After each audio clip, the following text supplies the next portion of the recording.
que Dios nos ha guardado, que Dios ha suplido nuestras necesidades y que Dios cumple su palabra. Amén.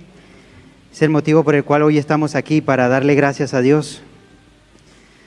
Para darle gracias a Dios por todo lo que ha hecho en nuestras vidas y seguirá haciendo. Amén. Quiero que cierres tus ojos ahí donde estás y que le des gracias a Dios por darte la oportunidad de estar el día de hoy presente en este lugar.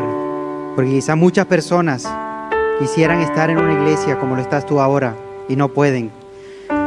Pero como siempre decimos, Dios nos ha dado el privilegio de nosotros poder congregarnos. Dios mío, te damos gracias. Gracias porque si hoy estamos aquí es porque tú lo has permitido, Dios mío. Te pedimos que todo lo que se haga en este lugar sea para darte a ti toda la gloria y toda la honra. Te pedimos, Dios mío, que recibas esta alabanza y esta adoración como olor grato delante de tu trono, Señor, de tu presencia. Que podamos alabarte en espíritu y en verdad, Dios mío, y que tu Espíritu Santo se mueva con plena libertad en medio nuestro. Presentamos nuestras cargas, Dios mío, todo aquello que nos impide avanzar, Señor. Queremos salir de aquí, Señor, cambiados y transformados, Señor, llenos de tu palabra. Háblanos en esta hora, Señor, conforme a las necesidades de tus hijos, Dios mío. Ministranos.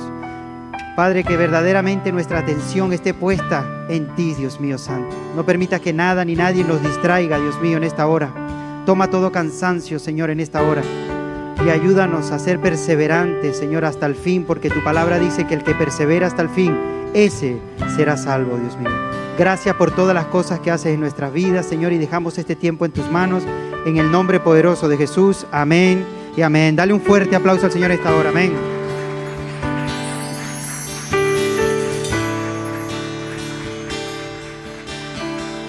Aleluya, aleluya, aleluya, nuestro Dios. Aleluya,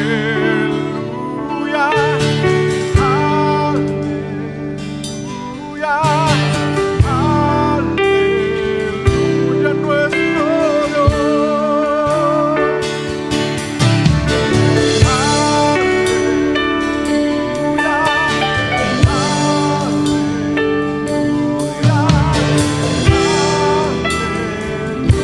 nuestro Dios. Amén. Levanta un fuerte aplauso a la presencia de Dios en esta tarde. ¿Cuántos están contentos de estar en este lugar en esta tarde?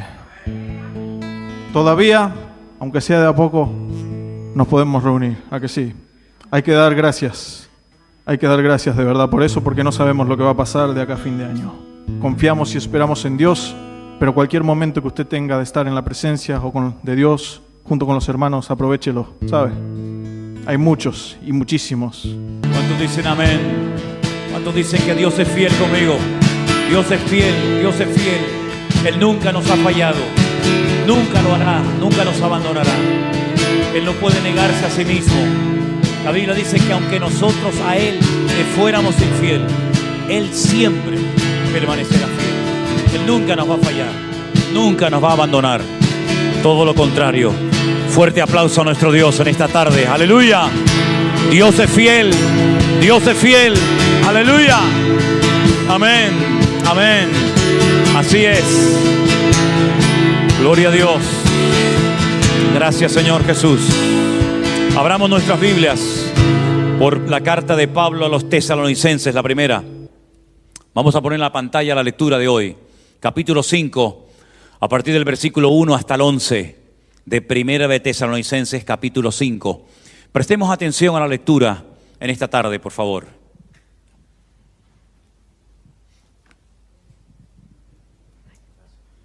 Buenas tardes, hermanos. Ya la lectura se ha dicho, Primera Tesalonicenses 5.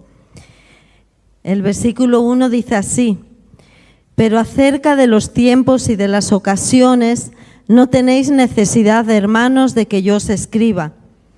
Porque vosotros sabéis perfectamente que el día del Señor vendrá así como ladrón en la noche, que cuando digan paz y seguridad, Entonces vendrá sobre ellos destrucción repentina, como los dolores a la mujer encinta, y no escaparán. Mas vosotros, hermanos, no estáis en tinieblas para que aquel día os sorprenda como ladrón, porque todos vosotros sois hijos de luz e hijos del día, no somos de la noche ni de las tinieblas. Por tanto, no durmamos como los demás, sino velemos y seamos sobrios. Pues los que duermen, de noche duermen, y los que se embriagan, de noche se embriagan. Pero nosotros, que somos del día, seamos sobrios, habiéndonos vestido con la coraza de fe y de amor, y con la esperanza de salvación como yelmo.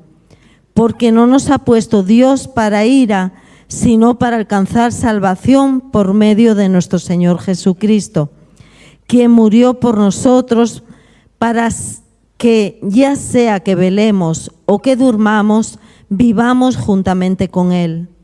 Por lo cual, animaos unos a otros y edificaos unos a otros, así como lo hacéis. Hasta aquí la palabra del Señor. Amén. Gloria a Dios. Pueden tomar asiento, mis hermanos, en esta tarde. Damos gracias al Señor por su palabra. Queremos dar la bienvenida esta tarde a Miguelina y a Chantal, que ya tenían ganas de estar aquí presentes. Después de tanto culto por internet, ya era hora de que estuvieran aquí entre nosotros. Le damos un aplauso de bienvenidas a ellas, que Dios las bendiga. Bienvenidas a vuestra casa. Gloria a Dios, qué bueno. Recién hemos terminado un culto, lo empezamos, como bien saben ustedes, a las 5. Y bueno, esto pues un poquito con prisa, ¿no? Para que después pudiéramos comenzar este segundo culto. Solamente tengo un anuncio y es el siguiente. El jueves vamos a tener culto aquí. Y yo les voy a decir por qué lo vamos a tener. Porque es el último domingo, el último día del año, el día 31. Y aunque sé que a lo mejor hay algunos que tienen, no sé, organizado o tienen pensado hacer algo especial con amigos o con la familia o con quien sea, yo creo que deberíamos hacer todos un esfuerzo. Lo dije en el culto anterior y lo digo ahora. Yo creo que deberíamos hacer un esfuerzo. Yo sé que hay algunos que no vienen nunca los jueves, sino solamente los domingos, y otros que vienen los domingos que no vienen los jueves, o viceversa. Pero yo creo que, dado que es el último culto del año, después de todo lo que ha caído, después de todo lo que ha sucedido, yo creo que tendríamos que tener un culto de acción de gracias este jueves. Además, vamos a hacer algo especial que no solemos hacer, y es hacer una reunión por Zoom, en vivo, en tiempo real, con todos los hermanos que forman parte de nuestra iglesia virtual de todo el mundo. Para ellos es una ilusión tremenda el poder estar en directo en un culto. Yo le voy a pedir a muchos de ellos que den testimonio. Y a mí me gustaría que todos pudiéramos tener el jueves un culto diferente, donde algunos de ustedes dieran testimonio de lo que han aprendido, de lo que han recibido, de todo lo que ha sido para ustedes este año. Así es que el culto va a ser como siempre, a las 7, ¿vale? Hay algunos hermanos que me han dicho, yo voy a venir, pero a lo mejor no puedo estar así, el culto dura mucho. Yo no sé exactamente cuánto va a durar. Generalmente los cultos de los jueves no son cultos muy extensos. A lo mejor este es un poquito más. Pero les puedo asegurar que máximo 1 hora y media podemos estar pensando en salir, ¿de acuerdo? Así es que el jueves 31 de diciembre vamos a estar aquí a las 7 de la tarde y vamos a darle lugar a todos los que quieran compartir un testimonio. Van a haber muchísimas personas conectadas, las vamos a poner ahí en las pantallas para que ustedes los puedan ver a ellos y ellos al mismo tiempo le puedan ver a ustedes y conocerlos. Yo sé que algunos de ustedes conocen a muchos hermanos y hermanas y familias de otros países que forman parte de la iglesia virtual, a lo mejor todavía otros no, pero yo creo que va a ser un tiempo muy especial que no lo podemos perder. Así que ese era el anuncio que quería compartir con todos ustedes. Y también Armandito, bueno, darle la bienvenida a Armando. Ya es que eso de Armandito ya a mí no me sale, tú. Darle la bienvenida a Armando Junior, Armando 2, pues no sé, es como darme la bienvenida a mí cuando venga a mi casa, ¿no? Ya está en su casa, por lo tanto, bueno, bienvenido también, pero bueno, es como si no se hubiera ido. Lo que pasa es que ahora ya no habla bien el castellano. Ya ahora se nos va por la línea del catalán, entonces ya ahí es más complicada la cosa. Pero bueno, benvingut, ¿no? ¿Cómo es? Benvingut, ok, muy bien. Hermanos queridos, vamos a orar un momentito, vamos a comenzar a compartir la palabra del Señor. Último domingo del año, parece mentira, último domingo de 2020. cuántas cosas podríamos contar, cuántas experiencias, cuántas cosas quedarán en nuestra memoria grabadas por toda la vida, porque ha sido sin lugar a dudas un año totalmente diferente a cualquier otro año que hayamos podido vivir. Yo sé que hay fechas muy señaladas en la vida de todas las personas, ¿vale? O sea, el nacimiento de un hijo, el día que te casaste, el día que, no sé, cada uno tiene sus fechas, ¿verdad? Pero sin lugar a dudas el año 2020 no lo va a poder olvidar la humanidad, y menos los cristianos. Porque ha sido un año en el que millones y millones de seres humanos hemos tenido un denominador común. Todos hemos estado encerrados, todos hemos visto algo que nunca en la historia había sucedido, pero yo también creo que el que dijo alto y nos frenó fue nuestro Dios. Y Él nos dio una oportunidad para, en fin, para reflexionar y para meditar sobre muchas cosas. Y en este último domingo del año yo tengo un mensaje para compartir con ustedes, pero me gustaría que hiciéramos una oración antes, ¿de acuerdo? Oramos al Señor. Padre Celestial, te doy muchísimas gracias en esta tarde, Dios mío, por este privilegio que nos das de estar aquí reunidos, Señor. Gracias por todo el camino que hemos recorrido juntos, por todo lo que hemos aprendido, todo lo que hemos recibido de parte tuya. Señor, en esta tarde abrimos nuestros corazones y nuestra mente para oír tu bendita palabra, Señor. Háblanos y ministranos a través de ella, y que podamos salir de aquí renovados y fortalecidos, y podamos, Señor, oír tu voz, y podamos aprender todo aquello que tú tienes preparado para cada uno de nosotros. Bendice nuestras vidas y dirige todo en el nombre de Jesús. Amén. Y amén. Voy a leer algunas porciones en esta tarde, que las vamos a poner ahí en la pantalla, y vamos a encontrar que hay una palabra que se repite. Una palabra que aparece en todos los textos que voy a leer. Y me gustaría que reflexionáramos un poco acerca de esa palabra. Empezamos por Hechos capítulo 13, por favor. A partir del versículo 16, Hechos capítulo 13, versículo 16, la palabra de Dios dice así: varones israelitas y los que estáis, y los que teméis a Dios, oíd.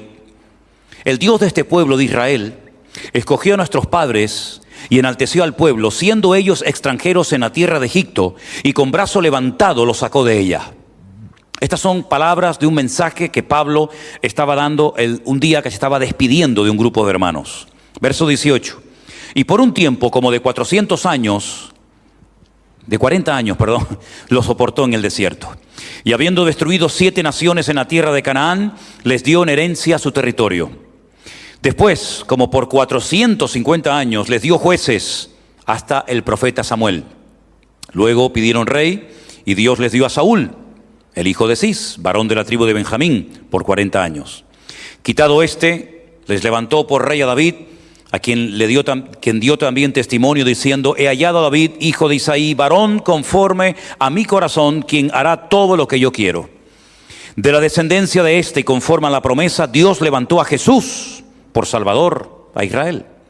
Antes de su venida predicó Juan el bautismo de arrepentimiento a todo el pueblo de Israel. Mas cuando Juan terminaba su carrera, dijo: ¿quién pensáis que soy? No soy yo él, mas he aquí viene tras de mí uno de quien no soy digno de desatar el calzado de sus pies. Varones, hermanos, hijos del linaje de Abraham, y los que entre vosotros teméis a Dios, a vosotros os es enviada la palabra de esta salvación. Porque los habitantes de Jerusalén y sus gobernantes, no conociendo a Jesús, ni las palabras de los profetas que se leen todos los días de reposo, las cumplieron al condenarle. Quédense con esta expresión: no conociendo a Jesús, ni las palabras de los profetas que se leen todos los días de reposo, las cumplieron al condenarle. Pablo está despidiéndose y está dando un extraordinario recorrido por la historia del pueblo de Israel, diciéndoles cómo Dios fue escogiendo a distintos personajes, usándolos en su momento y en su generación, hasta llegar el nacimiento de Jesús, el Mesías. Y de esa manera traer salvación al pueblo de Israel y a toda la humanidad. Ahora bien, si estos gobernantes que estaban vivos durante su época, gobernantes religiosos y políticos, hubieran realmente entendido que Él era el verdadero Mesías, por sentido común, nunca lo hubieran podido crucificar. Porque ¿cómo van a crucificar al verdadero Mesías? ¿Cómo van a crucificar al Hijo de Dios? ¿En qué cabeza cabe eso?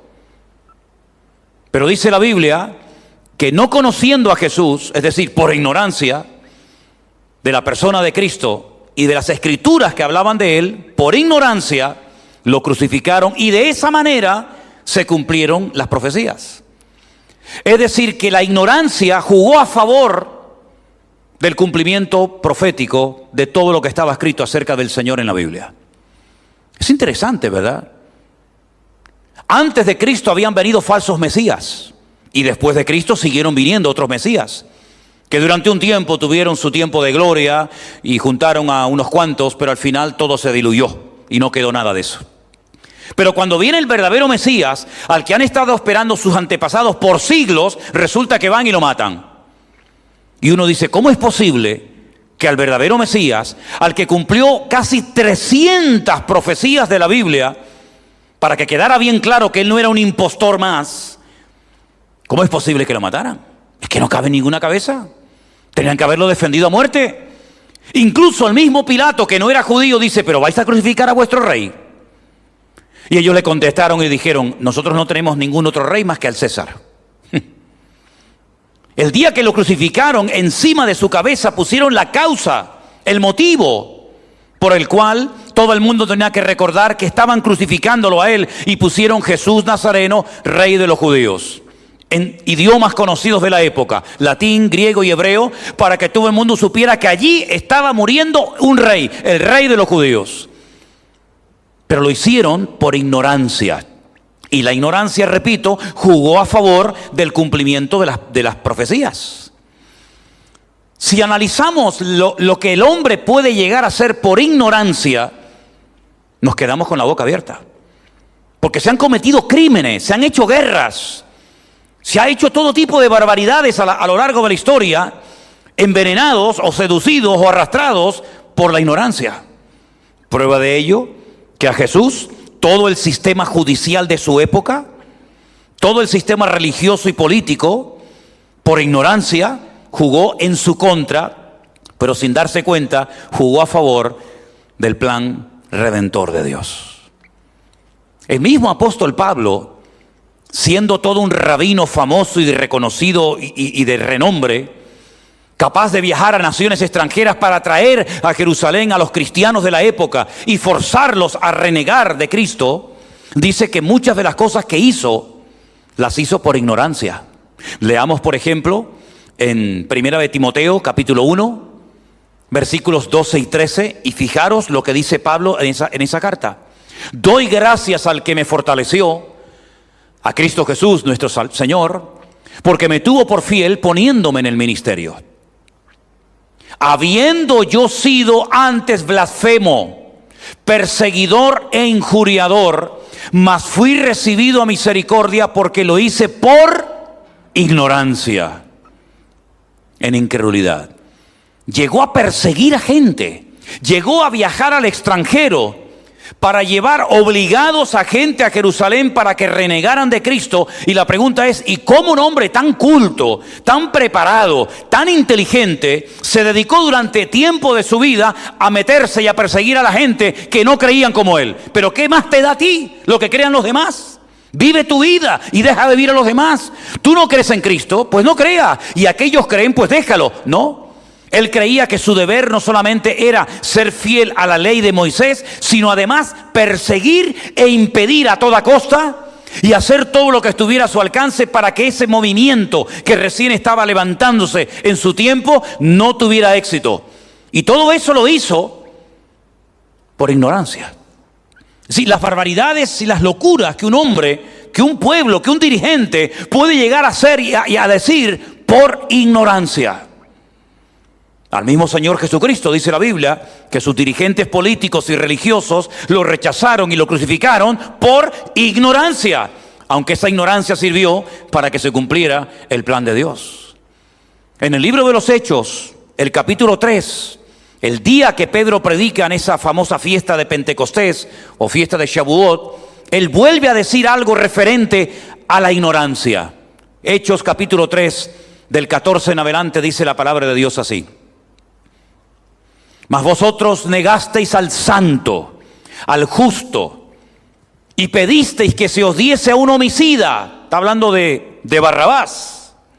Matasteis al autor de la vida, a quien Dios ha resucitado de los muertos. De lo cual nosotros somos testigos. Y por la fe en su nombre, a este, recién se acaba de hacer un milagro, que vosotros veis y conocéis, le ha confirmado su nombre, y la fe que es por él ha dado a este completa sanidad en presencia de todos vosotros. Mas ahora, hermanos, sé que por ignorancia lo habéis hecho, como también vuestros gobernantes. Y coinciden las palabras de Pedro con las de Pablo, aunque hay un espacio de tiempo entre uno y otro, pero los dos dicen que todo lo que sucedió en Jerusalén en aquella generación, en aquel tiempo, fue debido a la ignorancia de los dirigentes políticos y religiosos de Israel. ¿Qué les parece? Por ignorancia Pablo persiguió a la iglesia, por ignorancia crucificaron a Cristo, por ignorancia se han hecho guerras, por ignorancia se han cometido barbaridades a lo largo de la historia.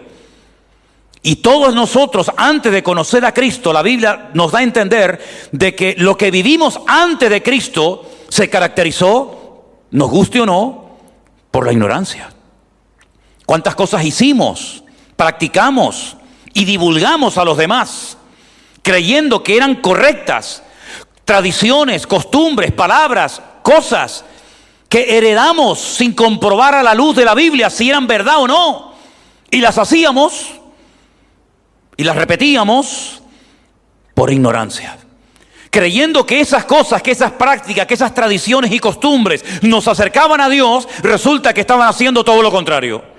Nos estaban apartando y alejando cada vez más de Dios, creyendo en nuestra sincera ignorancia que lo estábamos haciendo bien. Resulta que lo estábamos haciendo todo peor y fatal. Y este factor de la ignorancia en los últimos tiempos, en estos tiempos, va a jugar un papel fundamental. Porque otra vez, como en la época de Jesús, se cumplieron docenas y docenas de profecías por la ignorancia de los líderes de la época. En estos postreros días, en esta generación, se van a volver a cumplir un montón de profecías debido a lo mismo, a la ignorancia de los líderes del mundo. Y por eso se va a levantar personajes como el anticristo, apoyado por los líderes y los dirigentes de las naciones. ¿Y cómo lo hacen? Por ignorancia. Y por eso van a apoyar a un señor llamado el falso profeta. Y uno dice, pero ¿cómo gente culta, gente con carreras, gente con estudios, gente con preparación van a ser capaces de apoyar a lo peor que va a surgir en la historia de la humanidad? Lo van a hacer por ignorancia. Ahora, la ignorancia no es una excusa, ¿sí? La ignorancia no es una excusa. La ignorancia es el terreno favorito del diablo. Porque cuanto más ignorante sea un pueblo, más fácil es dominarlo y controlarlo. Cuanto más ignorante espiritualmente hablando sea un creyente, más fácil le resultará al diablo asustarlo, amedrentarlo, angustiarlo y afligirlo. Porque Satanás se mueve como pez en el agua en el terreno de la ignorancia. Pero hemos leído en esta tarde, primera de Tesalonicenses, capítulo 5, que nosotros ya no somos hijos de las tinieblas o de la ignorancia, sino que en nosotros ha venido un conocimiento, una información que nos ha cambiado la vida.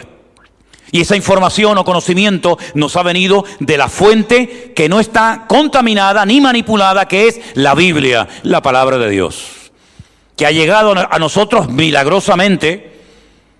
Por lo menos en mi caso, y sé que en el muchos de ustedes milagrosamente, porque yo nunca la busqué y nunca me interesé por nada de esto. Por lo tanto, para mí es un milagro que el Señor se haya aparecido en mi vida y me haya cambiado la vida, porque si yo lo hubiera buscado, pues hombre, pues el que busca halla. Pero es que yo era todo lo contrario. Yo no buscaba ni me interesaba nada de esto. Dios me encontró a mí, yo no lo encontré a Él, Él me encontró a mí cuando estaba perdido. Y cuántas veces, a veces por ignorancia creemos, ¿verdad?, que lo que hacíamos antes era lo correcto, y ahora que conocemos la fuente, la Biblia, la verdad, pues nos damos cuenta de que nuestra vida fue una vida realmente triste, una vida en la que creíamos tener la verdad y estábamos andando en la mentira. Y menos mal Gracias a Dios que un día tuvimos un encuentro personal con Cristo. Si no, seríamos uno más de la masa, siendo como los borregos, siguiendo la corriente de este mundo, sin darnos cuenta de que nos dirigíamos directamente al precipicio y terminaríamos con nuestra vida. En cierto sentido, la humanidad se está suicidando. La diferencia es que unos lo hacen así en un momento y otros lo van haciendo poco a poco. Pero realmente la sociedad, el mundo, se está suicidando, se está matando a sí misma. Y por eso vino Cristo. Y por eso en estos días, como en cualquier otro momento del año que lo podemos hacer con toda libertad, pero en estos días estamos recordando los que creemos en Él, que Él vino a este mundo con un propósito. Y cuando vino, imperaba, reinaba la ignorancia, y cuando vuelva a venir seguirá estando el mismo espíritu de ignorancia, como si fuera un humo que se ha esparcido por todas las naciones y ha envenenado las mentes y las conciencias. Pero menos mal que siempre en medio de la ignorancia y de la corrupción y de la indiferencia y de la burla, siempre ha habido un remanente, un grupo que ha marcado una diferencia. Ya Abel marcó una diferencia, aunque eran poquitos, pero ya era diferente. Ya Noé marcó una diferencia en su generación, ya lo hizo Moisés, ya lo hizo Abraham, ya lo hizo José en Egipto, ya lo hizo Daniel en Babilonia, y ahora nos toca a ti y a mí, en medio de la ignorancia que impera, financiada y apoyada por los poderes, pues nos toca a nosotros marcar una diferencia y decir que el Señor Jesucristo, así como nació hace 2000 años, volverá otra vez y volverán otra vez a cumplirse las profecías en medio de un ambiente de ignorancia. ¿Cuántos dicen amén? Es decir que, sea como sea, Dios nunca pierde. Que creen en Él, gloria a Dios. Que no creen en Él y son ignorantes, gloria a Dios. Porque sea como sea, la palabra de Dios sí o sí se va a cumplir en nuestras vidas. ¿Cuántos dicen amén? Ahora, dice en Hechos capítulo 20, del versículo 22 al 23, vamos a leerlo. Ahora he aquí, este es Pablo, después de haber viajado durante años, después de haber establecido iglesias en muchas partes, él dice estas palabras: he aquí ligado yo en espíritu. Y uno dice, bueno, ¿y esto qué es de ligado en espíritu? Es decir, él sentía, lo he leído y lo he estudiado en el idioma original, en el griego, y es como, yo tengo un sentido del deber tan elevado, tengo tan claras mis ideas y mis responsabilidades como siervo de Dios, que tengo que subir a Jerusalén sin saber lo que allá me ha de acontecer. Eso es lo que más o menos Pablo está diciendo. Es decir, él siente en su corazón que ha llegado el momento de subir a Jerusalén, no sabe lo que le va a acontecer, no sabe lo que le espera, pero él siente en su corazón el deber, la carga, la obligación de subir allí a Jerusalén y hablar de Dios, como lo ha hecho en otros países, en otras ciudades. Y ahora dice aquí, salvo que el Espíritu Santo por todas las ciudades donde voy me da testimonio diciendo que me esperan prisiones y tribulaciones. Pero de ninguna cosa hago caso, ni estimo preciosa mi vida para mí mismo, con tal que acabe mi carrera con gozo y el ministerio que recibí del Señor Jesús, para dar testimonio del Evangelio de la gracia de Dios. Es decir, Pablo se siente deudor con sus compatriotas. He hablado en Iconio, he hablado en Bitinia, he hablado en tantos lugares, pero él siente en su corazón que ha llegado el momento de subir a Jerusalén, donde están los religiosos, los escribas, los fariseos, donde nació la iglesia allí en el día de Pentecostés. Y él dice, yo realmente no sé lo que me va a suceder, aunque el Espíritu Santo me viene dando testimonio por todas partes donde voy, de que me esperan prisiones, me esperan cárceles y me esperan cosas no muy agradables, humanamente hablando. En uno de esos lugares donde se le dio testimonio de lo que le esperaba fue en una ciudad llamada Cesarea. En Cesarea había un hombre llamado Felipe, que fue diácono de la iglesia primitiva, y estando él un día comiendo en la casa de Felipe, apareció por allí un tal Agabo, que le dijo a Pablo, déjame tu cinturón un momento. Y dice que pidió que con esa cuerda le amarraran las manos y los pies, y le dijo a Pablo, Pablo, mira bien lo que te voy a decir. así como me están amarrando a mí con este cinturón, con esta cuerda, a ti te van a hacer lo mismo como subas a Jerusalén. Esto es lo que te van a hacer. No vas a ser bien recibido, al contrario, van a tergiversar todo, no van a entender nada. Y sabemos que desde ese día que Pablo subió a Jerusalén hasta el final de sus días, todos sabemos todo lo que le ocurrió. Intentaron persuadirlo, intentaron decirle, no subas. El Señor no le estaba diciendo que no subiera. El Señor le estaba advirtiendo de que si subía, esto es lo que te va a pasar. Luego en ti está si subes o no. Y Pablo decidió subir. Porque él dice que él estaba dispuesto no solamente a estar en tumultos, en cárceles, en persecuciones, sino incluso si era necesario dar su vida, él estaría dispuesto a hacerlo. Él tenía una información y actuó en consecuencia a esa información. ¿Por qué les pongo este ejemplo? Porque hemos visto a la luz de otros pasajes que muchas cosas horribles se hicieron en la vida por ignorancia. Incluso puse el ejemplo de Pablo, que él también actuó en un momento determinado de su vida bajo la influencia negativa de la ignorancia. Pero ahora no es un ignorante. Ahora él sabe, porque el Espíritu Santo le está dando testimonio de que si subes a Jerusalén, esto y esto es lo que te va a pasar. Es decir, con la información que él recibió, él actuó en consecuencia y fue coherente con su fe y con su creencia. Nosotros desde el 14 de marzo, desde el 15, mejor dicho, de este año, de marzo, hasta el día de hoy, hemos recibido muchísima información acerca de los acontecimientos finales, acerca del anticristo, acerca de las profecías de los últimos tiempos. Es decir, nunca ha habido una invasión, si me permiten la palabra, de tanta palabra, de tanto conocimiento, de tantas cosas de la Biblia como en estos últimos meses. Y el que ha querido aprender ha tenido muchas oportunidades para aprender, y el que ha querido madurar y crecer ha tenido oportunidades, y el que no ha querido aprender y el que no ha querido cambiar, ahí se ha quedado.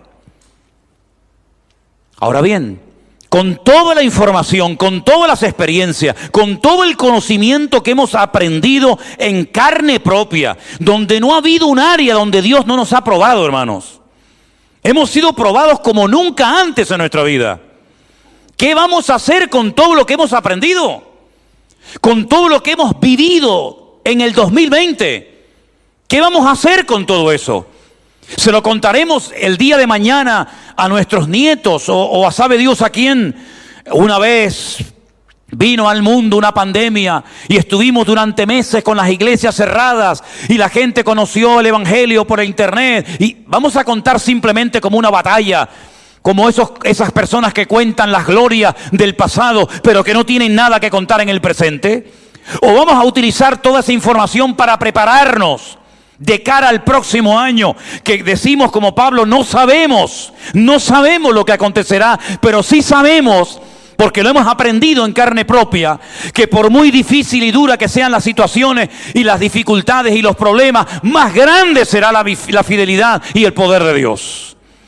Quiero decirles que en el Antiguo y Nuevo Testamento hay personas que por lo que vivieron fueron preparadas para después servir al Señor con efectividad. Por ejemplo, alguien se podría preguntar, ¿por qué el Señor permitió que aquel pobre muchacho llamado José, que era un buen chico, un chico espiritual, un hombre, un joven responsable, ¿por qué Dios permitió que las pasara canutas y las pasara tan mal? ¿Por qué no hizo que sufrieran sus hermanos? ¿Por qué hace que sus hermanos lo odien y lo miren como un competidor cuando era todo lo contrario? ¿Por qué quieren matarlo? Después, gracias a Dios, lo vendieron. ¿Por qué llega a Egipto y parece que va de mal en peor? Y cae en la casa de un buen hombre que lo compra y se fía de él, y resulta que se levanta la mujer de su amo y lo denuncia y lo meten en la cárcel por un delito que no había cometido. Y estando en la cárcel ayuda a los presos y los presos salen y se olvidan de él. Pero ¿cómo es posible que una persona tan buena padezca tanto en la vida? A veces alguien se pregunta eso, ¿verdad? Y hay profetas como por ejemplo Habacuc que le decían a Dios, ¿pero por qué? ¿Por qué tiene que sufrir el bueno? Y parece que al malo le va todo bien. Y muchas veces también Job se queja con Dios y Dios le dice, ¿terminaste? Ahora escúchame a mí y te voy a hacer una serie de preguntas. Y lo sorprende y le muestra que hay cosas que a priori no entendemos, pero que al final dan resultado y vemos el por qué Dios permitió aquello. Y vamos a entender por qué Dios permitió esto en el 2020. Claro que lo vamos a entender y lo vamos a comprender. Y de dónde salió y por qué salió y quién lo hizo y quién no lo hizo. Vamos a entenderlo. No les quepa a ustedes la menor duda. Estamos haciendo la historia.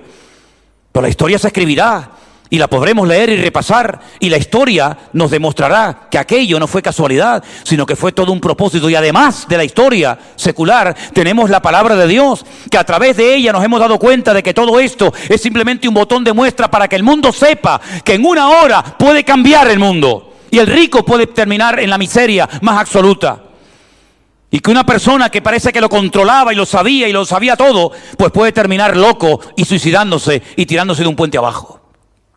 Y hemos visto cosas tremendas en este año de gente que de repente lo ha perdido todo, cuando parece que ellos tenían el mundo en la mano y todo lo que anhelaban y querían lo conseguían, y ahora resulta que la gran industria del turismo, que el año pasado trajo a 80 millones de personas, las trajo aquí a nuestro país, y eso implica trabajo, y eso implica prosperidad, y eso implica no sé qué. Resulta que se cerraron las puertas y ahora no vienen ni las moscas. ¿Y ahora qué hacemos con tantos hoteles? ¿Y ahora qué hacemos con tanta industria del turismo? José entendió que todo lo que sufrió tuvo un propósito. Él no iba a crecer en la adulación. Nadie crece en la adulación ni en el aplauso. Es más, todo eso te puede echar a perder. José creció en la adversidad.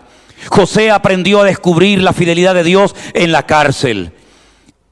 José se dio cuenta de que el sistema judicial de su época era una porquería y no servía para nada, como el de la época de Jesús. Tantos religiosos, tanta Torá, tanta Biblia, tanto conocimiento, y al final llegan y prefieren a un criminal antes de votar y de apoyar al verdadero Mesías. ¿No nos dais cuenta de que cuanto más podrido y cuanto peor esté la situación del mundo, más se glorifica a Dios en medio de todo eso? Queridos hermanos, hoy tiene todo el mundo la confianza y la fe en la famosa vacuna. Bueno, vamos a ver dentro de unos meses. Vamos a ver si verdaderamente esto era la panacea, esto era el remedio para el mundo, o vamos a ver lo que sucede. Porque esto no ha hecho más que empezar.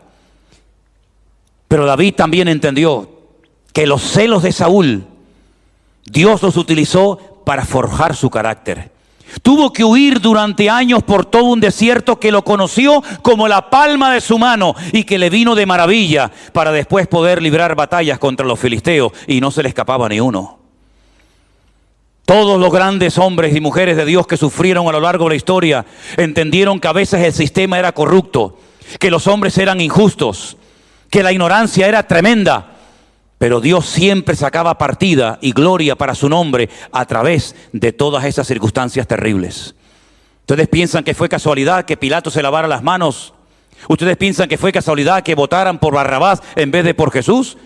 ¿Ustedes creen que fue casualidad que Judas, un discípulo de Cristo, que vio milagros, que vio cosas que ningún hombre habrá visto en su vida, que fuera el traidor y lo vendiera por una pequeña cantidad de dinero? Nada fue casualidad en la vida de Jesús, y nada ha sido casualidad durante el año 2020. Dios ha sacado jugo, Dios ha sacado gloria para su nombre a través de todas estas circunstancias, y hemos crecido y hemos madurado y hemos visto la gloria de Dios como nunca antes en nuestra vida la habíamos visto. Prueba de ello es que después de todo lo que ha pasado, todavía seguimos aquí alabando al mismo Dios. La pandemia no pudo con nosotros, ni podrá. Porque el Señor dijo hace 2000 años que las puertas del Hades, del infierno, no prevalecerán contra la iglesia. Podrá haber ignorancia, podrá haber indiferencia, pero también la hubo en la época de Noé. Pero fue lo que a él le ayudó a motivarse, a involucrar a su familia para el servicio de la obra de Dios. Y gracias a la fidelidad de aquel hombre, la obra de Dios se pudo terminar y la humanidad se salvó. Y yo no sé por qué Dios nos permitió vivir todas estas experiencias que hemos tenido en los últimos meses, en las últimas semanas. Porque Dios de repente cortó el grifo y dijo, no, a orar, ven, a orar. Pero si yo antes oraba poco y ganaba mucho, sí, pero esa no es una vida correcta. El pan nuestro de cada día tiene que ser la tónica en nuestra vida. Y a veces Dios dice alto, pero no porque nos odie, sino todo lo contrario, sino porque quiere enseñarnos a madurar y a crecer y a no depender de un sueldo, a no depender de una paga del gobierno, a no depender de mi habilidad como hombre que me ha abierto camino en la vida y yo he librado 20.000 batallas, sino Dios dice, me parece muy bien, pero a partir de ahora vas a vivir como yo quiero que vivas. Y eso no se aprende leyendo un libro. Eso no se aprende escuchando sermones, sino eso se aprende en la escuela de la soledad y del anonimato, donde Dios moldea nuestro corazón, pero cuando salgamos de ahí, después de haber padecido un poco de tiempo, Él mismo nos afirme, perfeccione y establezca para su honra y para su gloria. ¿Cuántos dicen amén? Así que la ignorancia jugó un papel importante en el cumplimiento de las profecías y lo va a volver a jugar en los últimos tiempos. Pero la Biblia no solamente da información, sino nos prepara para lo que viene en el futuro. Y les voy a poner un ejemplo. Este joven que estaba en la cárcel en aquel momento, en el peor momento de su vida, abandonado, seguramente flaco, mal comido, mal alimentado, mal vestido, finalmente el Señor dice, ahora. Y lo sacan de la cárcel. Y lo llevan a nada más y nada menos que al hombre más poderoso de toda la humanidad en aquel tiempo, al mismísimo faraón de Egipto. Y el faraón de Egipto, con todos sus hechiceros, con toda su riqueza y con todo el rollo que tenía montado, tiene que depender de un preso hebreo para que le interprete unos sueños que nadie es capaz de decirle lo que significan. Y José le dijo, mira, Dios te ha mostrado lo que va a pasar en los próximos 14 años en el mundo. Esos 14 años están divididos en dos partes. Unos 7 años de una abundancia espectacular, donde las cosechas serán como jamás en la vida las ha habido ni las habrá, y otros 7 años representados por las famosas vacas flacas, que terminarán olvidando la prosperidad que hemos tenido. Lo que tienes que hacer es prepararte, porque si no te preparas cuando tienes, cuando no tengas, no te vas a saber preparar. Tienes que saber prepararte en la abundancia, para que cuando venga la escasez, estés preparado y no solamente tengas la información, sino la preparación. Porque la Biblia te informa y te prepara. Algunos utilizan la Biblia única y exclusivamente como fuente de información, pero no de preparación. Y Dios lo que quiere es informarte y que te prepares con esa información, porque si no, no te sirve de nada.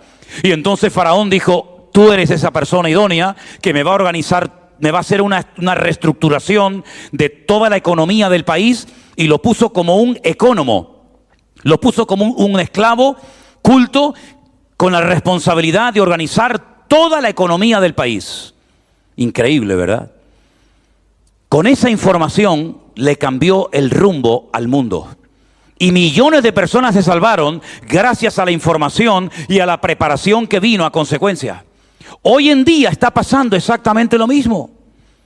Hoy en día el Señor sigue hablando a su pueblo, a su iglesia, y está utilizando a sus hijos para que tengamos la información correcta de la Biblia. Y hermanos, ustedes tienen una información muy grande de la Biblia, ¿eh? Hay gente que nos escribe y nos dice, yo he aprendido con ustedes viendo los cultos más que en 20 años de mi vida. Y nos lo dice gente que lleva toda la vida en iglesias. El otro día nos escribió una señora de 70 y pico de años y nos decía, hace mucho tiempo que está cerrada nuestra iglesia y yo en contacto con ustedes he aprendido más, sin salir de mi casa oyendo y escuchando la palabra, más que en toda mi vida. Y gloria a Dios, está bien. Pero toda esa información que hemos recibido nos tiene que ayudar para prepararnos, para que aquel día no nos sorprenda como ladrón en la noche. Muchos tenían la información de que iba a llover, pero no hicieron cambios, no se prepararon y se los llevó a todos. Muchos tenían la información de lo que iba a pasar en Sodoma y Gomorra, pero no hicieron cambios y se murieron todos. Muchos tenían la información de lo que Dios quería, de lo que Dios demandaba, pero no actuaron en consecuencia. Y hoy en día el Señor no le va a permitir más a su iglesia que se mueva en el terreno de la ignorancia. Porque ya bastante hemos perdido el tiempo en ignorancia, en opiniones y en conjeturas. Y ahora ha llegado el momento de que con toda esa información nos preparemos para darle la bienvenida con optimismo y con fe y confianza en el Señor al próximo año. Que solamente Dios, solamente Él, el eterno nuestro Dios, sabe lo que va a suceder ¿Y cómo va a suceder? Pero nosotros ya hemos aprobado el examen. Nosotros hemos aprendido, nuestra fe ha madurado, nuestro conocimiento ha crecido, nuestra comunión con el Señor se ha consolidado. ¿Por qué? Porque hemos visto la mano de Dios en la adversidad. Hemos visto cómo el Señor nos ha ayudado a salir de la oscuridad. Hemos visto cómo el Señor ha prosperado a la iglesia. Hemos visto cómo el Señor nos ha preparado en todo este confinamiento y pudimos volver a abrir las puertas y seguir celebrando cultos como si no hubiera pasado absolutamente nada. Pero cuando abrimos la iglesia, los que vinieron en aquellos primeros cultos vinieron completamente diferentes a antes de la pandemia. ¿Por qué? Porque aprendimos en nuestras casas que nuestro Dios es fiel, no solamente a nivel de iglesia, sino a nivel familiar, a nivel particular. Y el Señor nos ha cuidado y bendecido hasta el día de hoy. ¿Cuántos dicen amén? Así que, hermanos, vendrán tiempos de ignorancia, vendrán personas que se burlen, vendrán personas que pasen de todo, que digan que es mentira, pero es que esto no es nada nuevo. ¿No decía Pedro en una de sus cartas: no os sorprendáis, hermanos, del fuego de prueba que os ha sobrevenido, como si alguna cosa extraña os aconteciese? ¿Saben lo que ha ocurrido en este tiempo? Lo mismo que no ocurría desde el siglo I. Han ocurrido en estos meses cosas que hacía siglos que no ocurrían. En el pueblo de Israel, desde que salieron de Egipto, no habían celebrado una fiesta de Pesaj o de Pascua sin poder salir a la calle. Eso pasó en Egipto, que celebraron la fiesta de la Pascua de puertas para adentro, no podían salir fuera porque afuera estaba el ángel de la muerte destruyendo a todos los primogénitos. Y eso no había ocurrido nunca, ni en la Segunda Guerra Mundial. Y volvió a ocurrir este año. En el siglo I, cuando Pedro tiene en su corazón la carga de escribirle a los dispersados, es decir, él no le escribe como Pablo a una iglesia. Por ejemplo, esta carta es para ustedes, los de Corinto. Ya está. Los de Esmirna ni se enteraban de aquella carta. O cuando escribió una carta a los filipenses, los colosenses ni se enteraban de aquella carta, a lo mejor nunca la leyeron. Pero Pedro escribió 2 cartas a todos los cristianos que habían tenido que salir huyendo a consecuencia de la persecución. Y por eso él dice: yo le escribo a todos los dispersados en Ponto, en Galacia, y entonces comienza a enumerar regiones inmensas con unas poblaciones gigantescas donde se habían ido a refugiar los cristianos. Y después les voy a contar por qué. Y entonces él les escribe y les dice: hermanos, a todos ellos, no os sorprendáis de las pruebas que estáis viviendo, porque todos vuestros hermanos en todo el mundo están experimentando y sufriendo y padeciendo las mismas pruebas que a ustedes les están pasando. Es decir, si un hermano en Bitinia leía la carta de Pedro, se sentía totalmente identificado con los hermanos de Ponto. O si un hermano de Ponto leía la carta de Pedro, se sentía completamente identificado con los hermanos de Jerusalén. ¿Por qué? Porque las pruebas se habían generalizado y extendido de tal manera que no había unas iglesias sin ser probadas o perseguidas y otras. No. Era algo generalizado. Y eso nunca había ocurrido desde el siglo I a la iglesia. Ha habido iglesias que han estado en la abundancia más absoluta y ha habido otras iglesias que han estado en la persecución y en las pruebas más terribles. Pero se está comenzando a hacer las pruebas homogéneas, ¿saben? Las pruebas son homogéneas y resulta que lo que nos ha estado pasando a nosotros aquí también le ha estado pasando a los cristianos multimillonarios de Estados Unidos, que no podían ir al culto, que se morían los miembros, que se morían los pastores. Y después nos escribe un hermano desde el sur de Argentina y nos dice: aquí también estamos confinados y con mascarilla y no podemos asistir a la iglesia. Exactamente lo mismo que un hermano que nos escribía de Japón, o de Australia, o de las islas del Caribe, o de cualquier otro lugar del mundo, o de Alaska, como nos han escrito. Y resulta que sin moverte de esta isla pequeña que apenas ni se ve en el mapa y que algunos no saben ni dónde se encuentra, Resulta que nos hemos dado cuenta por internet y por las redes sociales que las mismas circunstancias de confinamiento, de crisis económica, de gente que se muere, de trabajos que se cierran, de empresas que se van al garete, están sucediendo las mismas cosas en todas las naciones del mundo. Y eso nunca había ocurrido desde el siglo I. Y ahora nos viene bien recordar el versículo: no os sorprendáis del fuego de prueba, hermanos, como si alguna cosa extraña os aconteciese, porque estas mismas pruebas las están experimentando todos vuestros hermanos en todas partes del mundo. ¿Qué les parece? Algo increíble. Se vuelve a cerrar el círculo, porque dice la Biblia, ¿qué es lo que será?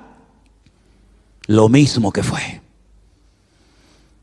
Y quiero poner un ejemplo más que creo que nos va a ayudar mucho a entender lo que es la información y la preparación. Un día, saliendo del templo de Jerusalén, sus discípulos, orgullosos de su templo, le dijeron al Señor Jesucristo: Señor, mira qué pedazo de templo, qué maravilloso edificio tenemos. No solamente a ellos le había llamado la atención. La historia dice que los romanos, el Imperio Romano, cuando llegó a Israel, le llamaron la atención 3 cosas. Esto yo lo digo en los viajes cuando voy con gente allí. Los romanos nunca habían visto, nunca habían conocido, jamás habían estado en un mar donde la gente flota y no se ahoga. El Mar Muerto. Nunca habían visto a un pueblo que una vez a la semana pararan y no hicieran ninguna actividad, ni siquiera los animales trabajaran, el Shabbat, el día de reposo, y en Israel lo vieron. Nunca eso lo habían visto en ninguna parte del imperio. Y nunca habían estado en un templo vacío de imágenes. Un templo enorme, pero donde no había esculturas de dioses, de imágenes, porque al Señor tu Dios adorarás, a Él solo servirás, y a Él no se le pueden hacer esculturas ni imágenes, ni nos podemos postrar delante de imágenes. Y eso le llamó la atención a los romanos. ¿Dónde están vuestros dioses? ¿Para qué queréis un templo tan grande y tan hermoso si al fin y al cabo está vacío? Según ellos estaba vacío, pero estaba más lleno que nunca, ¿verdad? Ahora bien, cuando los judíos o cuando los discípulos judíos salieron del templo, le enseñaron al Señor el templo. Y el Señor se les queda mirando y les dice: observar bien todo esto, porque llegará el día cuando no quedará piedra sobre piedra que no sea derribada. Aquello fue tan impactante para ellos. Es como si te dicen a ti que tu país va a ser destruido dentro de 15 días. ¿Cómo se te sacude, no? Que ya tu isla, tu país, tu ciudad, tu pueblo va a ser arrasado y no va a existir nunca más. ¿Cómo te quedas? Ellos salieron pensando, dándole vueltas a la cabeza. Bajaron todo el torrente del Cedrón, comienzan a subir rumbo al Monte de los Olivos. Dentro del Monte de los Olivos hay un huerto, un lugar donde se prensaba la aceituna para hacer el aceite, el oro líquido, que se llama el huerto de Getsemaní. Y dice que 4. ¿Cuántos discípulos tenía Cristo? 12. Pues la Biblia dice en uno de los evangelios que 4. Y dice el nombre de los 4. Pedro, Jacobo, Juan y Andrés. Pocas veces se menciona Andrés, ¿verdad? Pero ahí se menciona. Repito, Pedro, Jacobo, Juan y Andrés, llamándolo aparte, le dicen: Señor, ¿qué señal habrá de tu venida y del fin del siglo? De tu venida, pues si lo tienen ahí, ¿de qué venida estamos hablando? Interesante, ¿verdad? ¿Qué señal habrá de tu venida y del fin del siglo? Porque acabamos de oír que el templo va a ser destruido. Y entonces, si quieren oír la respuesta espectacular, amplia, rica en información, lean Mateo 24 esta noche. Ahí está toda la respuesta a la pregunta de los 4 discípulos. Eso fue en el año 33 después de Cristo, más o menos, la respuesta. Año 70 después de Cristo, ya los discípulos están todos muertos, menos Juan, que aún estaba vivo. Templo de Jerusalén, llega Tito, hijo del emperador Vespasiano, arrasa con el templo, lo quema, se llevan los tesoros a Roma, construyen el famoso Coliseo romano, un templo pero la muerte, y se cumple la profecía literalmente. Flavio Josefo, que si pueden leer los libros que escribió este tremendo historiador, le van a enriquecer una barbaridad, relata todo lo que ocurrió en la destrucción del templo de Jerusalén. Fue una tragedia nacional de tal magnitud que todavía en el siglo XXI Israel no se ha recuperado. Fíjense lo que les digo. Todavía están llorando por el templo destruido de Jerusalén en el siglo I. Y todavía lloran, y todavía se lamentan, y todavía oran para volver a ver reconstruido el templo. Imagínense el impacto tremendo que produjo la destrucción de aquel templo. Ya no hay más templo, no hay más sacrificio, ya no hay nada. Se acabó la vida religiosa de Israel. Ahora la diáspora, a buscarse la vida por el mundo. Flavio Josefo dice que los romanos crucificaron a miles y a miles de personas que vivían en aquel tiempo en Jerusalén. Pero algo que le sorprendió tremendamente a Flavio Josefo, ¿saben lo que fue? Que murieron muy poquísimos cristianos. Y uno dice, pero si la iglesia nació en Jerusalén, ¿se acuerdan? En el día de Pentecostés, que se convirtieron un día 3.000, otro día se convirtieron 8.000. Y ahora podemos entender por qué con la muerte de Esteban se produjo una persecución tremenda contra la iglesia y tuvieron que salir todos corriendo. Unos se fueron a Samaria, otros se fueron a otros países, a otros continentes. Y cuando llegó el año 70 después de Cristo y se destruyó la ciudad de Jerusalén y le prendieron fuego al templo, muy pocos cristianos vivían en Jerusalén porque recordaban la información que el Señor les había dado de que no quedaría piedra sobre piedra, y con esa información se prepararon y salieron corriendo antes de que los mataran a ellos en Jerusalén. ¿Te das cuenta? Dios te da información, aquí la tienes, correcta, no le falta nada. Pero ahora con esa información tú sabrás lo que tienes que hacer. Tú sabrás las medidas preventivas que tienes que tomar a partir de ahora en tu casa. Tú sabrás los cambios en tu economía que tienes que tomar a partir de ahora. Tú sabrás el giro que le tienes que dar a tu ministerio a partir de ahora. A mí me ha hablado este año Dios como no me ha hablado en 40 años. Y yo ya tengo planificado, con la ayuda del Señor, lo que va a ser el año que viene en mi vida. Porque todo lo que he aprendido este año, si queda aquí encerrado en 4 paredes, pues hemos perdido el tiempo, queridos. En otras palabras, Dios nos da información para que nos preparemos. Yo como pastor, tú como oveja, y cada uno de nosotros tendrá que tomar las medidas, porque el próximo año no vamos a poder movernos en el terreno de la ignorancia. Ya eso no funciona. Ahora somos hijos de luz. Y ahora he tenido la teoría y la práctica. Y ahora con eso, búscate la vida. ¿Cuántos dicen amén? Oramos al Señor en esta noche, hermanos. Cierre sus ojos ahí donde está. Y recuerde que Dios nos sacó de la ignorancia para que le sirvamos con efectividad en su reino. Que Dios no quiere que nunca más volvamos a movernos en la ignorancia, en el desconocimiento, sino en la luz. Porque la luz disipa las tinieblas. Y ya bastante ignorancia y tinieblas hemos tenido en nuestra vida como para volver atrás. Tal vez la gente de la calle no ha aprendido nada. Incluso hasta le han perdido el miedo a todo esto que está ocurriendo, el respeto. Y siguen como si nada, ciegos,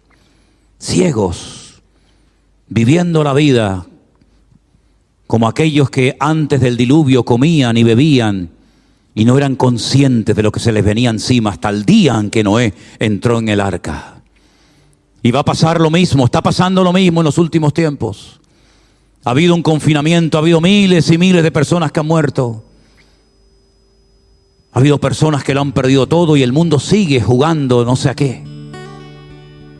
Pero nosotros los cristianos hemos aprendido que lo que dice la palabra de Dios se va a cumplir. Y esto ha sido un pequeño botón de muestra de cómo el mundo puede cambiar en una hora y meter a miles y miles de millones de personas en sus casas sin poder salir ni de aquí a la esquina. Todo eso ha sido una escuela, ha sido una prueba que Dios nos ha mandado. Y te damos gracias por lo que hemos aprendido durante todos este tiempo, Señor, estos meses. Te damos gracias porque tú, Señor, sobre todo nos has mostrado que tú nunca abandonas a tu iglesia, que tú cuidas de tu pueblo. Y te ruego, Señor, que tú fortalezcas nuestra vida para que ahora más que nunca te sirvamos con efectividad en tu reino. Gracias por todo lo que nos has enseñado, Señor. Gracias por todo lo que hemos vivido en carne propia en estos meses, Señor. Y gracias porque tú nos has preparado y abierto nuestros ojos para que reconozcamos que contigo tenemos la victoria segura. A ti la gloria y la honra, mi Señor. Gracias por este tiempo. Gracias por tu palabra. Y gracias por tu presencia en nuestras vidas. En el nombre de tu amado Hijo Jesús. Amén y amén. Nos ponemos de... Prestan atención al versículo 1 del capítulo 1 del Evangelio según San Juan. Os vais a dar cuenta de que empieza exactamente igual que como empieza el libro del Génesis. En el principio creó Dios los cielos y la tierra. Así empieza la Biblia. Génesis 1:1. Y el Evangelio según San Juan empieza con la misma palabra, Bereshit. En el principio era la palabra y la palabra era Dios. El apóstol Juan escribió 3 cartas que tenemos, gracias al Señor, en nuestras Biblias, cartas todas muy interesantes. El famosísimo libro del Apocalipsis, que es el último, donde nos cuenta todo el plan profético y todo lo que va a ocurrir en los últimos tiempos, y un evangelio que es completamente diferente a los otros 3 que también tenemos en nuestras Biblias. Si tú lees, por ejemplo, los 3 primeros evangelios, Mateo, Marcos y Lucas, hay muchas cosas en las que se parecen. Hay milagros que a lo mejor encuentras en Mateo, que después te los cuenta también Marcos o Lucas o viceversa, ¿no? Son muy parecidos esos 3 evangelios, aunque en algunos casos se da más énfasis a una parte del ministerio de Jesús que a otro. Pero sin embargo, el Evangelio según San Juan se estudia aparte de los 3 evangelios que acabo de mencionar, porque es completamente diferente. Es un evangelio completamente distinto porque no se escribió para evangelizar, se escribió para edificar a los creyentes, que es muy diferente. Mateo, Marcos y Lucas tenían en su mente pues alcanzar a personas a través de esas palabras, de esos milagros, de esas enseñanzas del Señor Jesucristo, y mostrarles que Él era el Salvador, el Redentor, el Mesías. Sin embargo, Juan le va a escribir a los creyentes, claro, creyentes judíos, creyentes griegos. Él sabe perfectamente que le van a leer todos los creyentes a lo largo de la historia, no solamente en su generación, sino también nosotros hoy en día. Por lo tanto, él tiene que ser muy selectivo a la hora de utilizar ciertos y determinados términos o palabras, porque a lo mejor en una cultura una palabra significa una cosa y esa misma palabra o término en otra cultura significa todo lo contrario. Seguramente si nos pusiéramos en esta tarde a mencionar ciertas y determinadas palabras que aquí son normales para nosotros, a lo mejor hermanos de otros países ni se atreverían a mencionarlas, o viceversa. Palabras que en otros países, en otras culturas, dicen con toda libertad, si las pronunciaran, si las utilizaran aquí, pues serían palabras tal vez para nosotros muy fuertes, ¿no? Por lo tanto, Juan tiene que tener mucho cuidado con los términos, con las palabras que va a utilizar, porque lo van a leer creyentes no solamente de origen judío, sino de todos los trasfondos culturales, incluso personas que vienen de la idolatría y vienen del paganismo. Por lo tanto, eres muy, muy cuidadoso en cada una de las palabras, en cada uno de los mensajes y enseñanzas que va a compartir en su evangelio. Él es consciente de que él no va a poder escribir todo. Él incluso lo dice en su evangelio. Todas las cosas que Jesús hizo, todas las cosas que Jesús dijo, yo no las voy a poder escribir, ni yo ni nadie, una por una. Y ahora utiliza una hipérbole y dice, si se hubieran escrito una por una las cosas que Cristo hizo, las cosas que Cristo dijo a lo largo de su vida, no cabrían, dice él, los libros en el mundo. Luego, él es consciente de que él lo que va a hacer es un pequeño resumen, por cierto, muy bien hecho, un pequeño resumen de la vida más extraordinaria que jamás ha existido, que es la vida de nuestro Señor Jesucristo, ¿no? Por lo tanto, él va a escoger con sumo cuidado las palabras y por eso él empieza su evangelio con la misma palabra, repito, con la que empieza el Génesis, en el principio. Y él dice, en el principio. Ahora, si nosotros leemos Génesis 1:1, el principio que se nos relata ahí, lo que a continuación se nos va a decir en los siguientes versículos, el punto de partida es la creación. En el principio, ¿qué? Dios creó los cielos y la tierra. Y una vez que ha creado los cielos y la tierra, con esos cielos y con esa tierra va a seguir la obra creadora, y te la cuenta a lo largo del capítulo 1 y parte también del capítulo 2. Pero sin embargo Juan va antes de Génesis 1:1. Juan no arranca con la creación, sino Juan se va a la eternidad. Ahora, la pregunta es, en Génesis capítulo 1 encontramos a Dios creando los animales, las plantas, el hombre, el sol, la luna, las estrellas, separando la luz de las tinieblas, separando las aguas de las aguas, etcétera, etcétera. Una obra extraordinaria, pero en ningún momento, en ningún versículo, en ninguna parte del capítulo 1 o 2, o en cualquier otra parte de la Biblia, encontramos a Dios creando la palabra. No hay ningún texto en la Biblia que diga que Dios creó la palabra, sino más bien todo lo contrario. Vemos que lo que él utilizaba, algunos dicen como instrumento para crear, era su palabra. Ahora, cuando utilizamos un instrumento es porque con nuestras manos, con nuestra capacidad, no podemos llevar a cabo lo que con un instrumento sí somos capaces de hacer.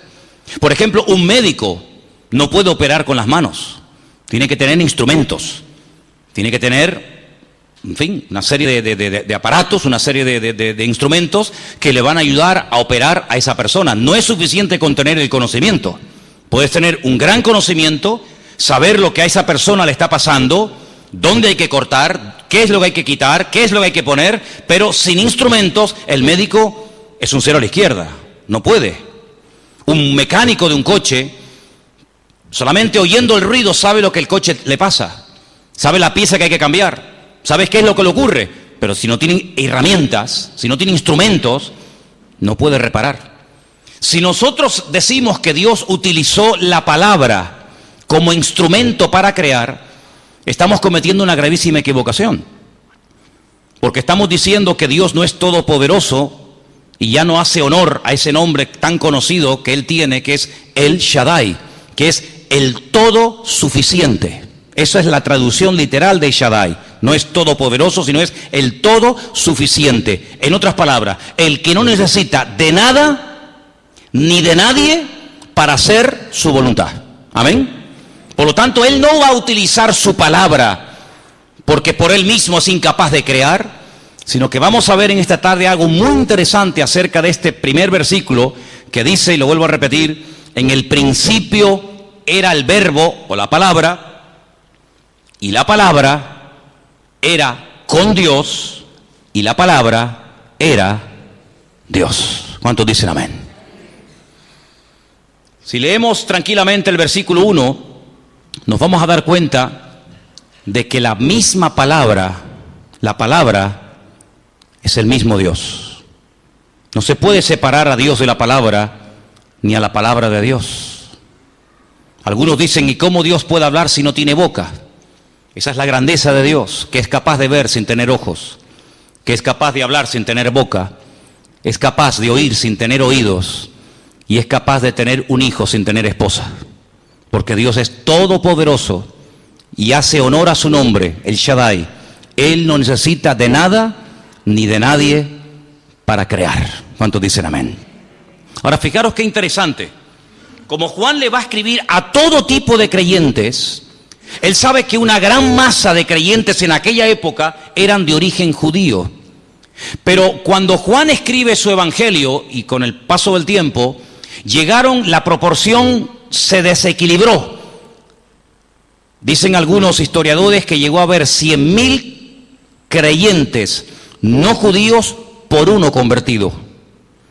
Al principio todos eran judíos, pero con el paso del tiempo se fueron convirtiendo más no judíos que realmente judíos y se produjo un desequilibrio. Por lo tanto, como dije al principio, Juan tiene que ser muy cuidadoso a la hora de emplear ciertos y determinados términos. ¿Por qué? Porque en la mentalidad judía, hasta el día de hoy, la palabra no es simplemente un sonido, sino que en la filosofía, en la concepción de la vida de un judío, repito, hasta el día de hoy, las palabras tienen poder en sí mismas. Las palabras, dicen algunos, que son como dardos, son como flechas que podemos lanzar.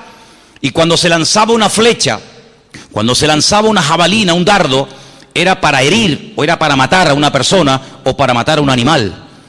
Por eso el idioma hebreo es tan cortito. El idioma hebreo bíblico tiene 10.000 palabras, nada más, en comparación con el griego, que tiene 250.000 palabras.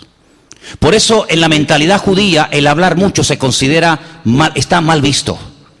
Un judío practicante, un judío creyente es una persona parco en palabras. El judío no habla mucho, observa y oye más de lo que habla. Porque cuando hablan demasiado consideran que están desperdiciando una energía, están desperdiciando un poder que en sí lleva cada palabra. Ellos consideran que cuando una persona menciona o dice una palabra, no solamente tiene un sonido característico, sino que esa palabra tiene poder para cambiar vidas, para cambiar circunstancias, para cambiar situaciones que de otra manera serían totalmente imposibles de cambiar. Fijaros hasta qué punto ellos creen en el poder de la palabra, que los hijos se mataban por recibir antes de la muerte de sus padres la bendición de sus padres. Tanta importancia le daban a la palabra final del padre, tanta importancia le daban a la bendición final de su padre. Por supuesto que sí. Jacob fue capaz de engañar, Jacob fue capaz de disfrazarse de Esaú, de fingir que era el hermano mayor en vez de él. ¿Para qué? Para que recibiera la bendición, para que recibiera la palabra. Y ellos agarraban a esa bendición, ellos agarraban a esas palabras, y esas palabras le daban vitalidad, esas palabras les daban fe, esas palabras les daban ánimo. Y eran capaces de mantenerse con uñas y dientes agarrados a aquellas palabras y a aquella bendición final de su padre. Cuando llega Esaú, llorando le pide a su padre que lo bendiga. Y su padre le dice: solamente tenía una bendición. La bendición ya ha salido de mi boca. La bendición ya ha sido lanzada, ya ha sido pronunciada y ya no tiene marcha atrás. Cuando sale una palabra, esa palabra no tiene retorno. Ahora ustedes pueden entender ese versículo tan interesante del libro de Isaías, que dice que cuando Dios da una palabra, esa palabra no volverá a él vacía, sino que surtirá el efecto para la cual la envió. ¿Cuántos dicen amén? Hubo un hombre en el Nuevo Testamento que descubrió el poder de las palabras. No era judío, pero observando la forma como vivían los judíos, cómo hablaban, cómo se bendecían, cómo se saludaban, cómo se despedían, etcétera, etcétera, él llegó un día a Jesús a pedirle un favor. Y no era un favor personal, no era un problema personal que él tenía, sino que él tenía un criado, un siervo que estaba enfermo. ¿Os acordáis, no? El siervo del centurión. Dice la Escritura que cuando él llega al Señor y le cuenta el problema, le dice al Señor: no hace falta. Él descubrió este estilo de vida que es típico del judío. No hace falta que te traslades, no hace falta que te desvíes de tu camino para que vengas a mi casa y ores e impongas las manos, sino que lo único que te pido es que sueltes, que lances como una flecha la palabra, esa palabra de autoridad. Y sé que si tú lanzas esa palabra, sé que si tú das esa orden, esas palabras que salen de tu boca viajarán en el espacio y en el tiempo, y cuando yo llegue a mi casa, mi criado estará sanado. Claro, esto sorprendió a Jesús, entre comillas. Esto es lo que utiliza el Señor para decir a los discípulos: ¿os dais cuenta? Esto es exactamente lo que tienen que creer ustedes en cuanto a la palabra de Dios. Vete, tu criado ha sido sanado en esta misma hora. Y cuando se marcha dice algo tremendo y lo alaba y le dice: en todo Israel he encontrado a un hombre con tanta fe como este hombre. Este hombre se ha dado cuenta de que la palabra, cuando se pronuncia, tiene un poder tremendo, y cuando la palabra sale, surte el efecto para la cual salió esa palabra. ¿Cuántos dicen amén? Por lo tanto, amados hermanos, ese era el concepto que tenían los judíos de las palabras. Y él va a hablar de la palabra. Pero ¿y un griego? ¿Qué pensaba un griego acerca de Dios o acerca de las palabras? Hay una palabra que aparece en el versículo 1 y es la palabra logos, que es la que se traduce en nuestras Biblias por la palabra verbo, o valga la redundancia, por la palabra palabra. Hubo un famoso filósofo griego llamado Heráclito que dijo lo siguiente en sus disertaciones y en sus estudios y en sus ponencias: el mundo en el cual vivimos está constantemente cambiando. Él dijo la famosa frase: si tú te metes a bañar en un río, cuando sales, si al rato te quieres volver a bañar en el río, te meterás en el mismo río, pero nunca te mojarás con la misma agua. Porque la corriente se ha llevado ese agua que te mojó hace 5 minutos y ese agua nunca más te volverá a mojar. Te meterás en el mismo río, pero te mojarás con otra agua. Esa era la concepción que tenían los griegos del mundo. Todo está continuamente cambiando. Todo. Ahora es de día, después es de noche, ahora hace frío, dentro de unos días hace calor, ahora hay flores y ahora hay hojas en los árboles, mañana no hay flores y se caen todas las hojas. Es un mundo constantemente cambiando. Entonces los griegos se preocuparon mucho de saber cómo es posible que en un mundo que esté constantemente en un proceso de cambio, como un flujo de cambios continuo y permanente, cómo es posible de que no se produzca un caos, un desastre. Y ellos dijeron lo siguiente, quiero que escuchen esto. Si todo está cambiando, la pregunta es ¿cómo es posible que el mundo no se colapse? ¿Cómo es posible que no se produzca un caos? Ellos dijeron que hay algo que se llama logos. Fíjense qué cosa tan interesante. Algo que se llama logos, que en el fondo realmente no sabían lo que era ese logos, pero que ese logos es el que produce en el mundo orden. Gracias a ese logos, el mundo existe y nada va a la deriva, ni en esta vida, ni en la otra vida. Logos es lo que le ha dado diseño, orden y esquema a cada cosa creada. El sol, la luna, las estrellas, las estaciones, los animales, etcétera, todo entra dentro de un esquema con un orden tremendo. ¿Y quién produce ese orden? Logos. Ellos traducían la palabra logos por la palabra palabra y por la palabra razón.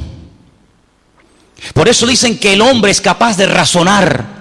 El hombre es capaz de tomar decisiones, de elegir entre una cosa y otra, de pensar qué es lo que le conviene, si esto o aquello, comprar o vender, hacer el bien o hacer el mal. ¿Por qué? Porque ese logos que ellos llamaban ha depositado esa parte en el corazón del ser humano y el hombre es capaz de tomar decisiones porque logos vive dentro de su corazón. Si le preguntaras a un griego qué era logos, te dice palabra, razón, pero no era una persona, no era algo que se pudieran explicar con palabras, sino simplemente era como un concepto.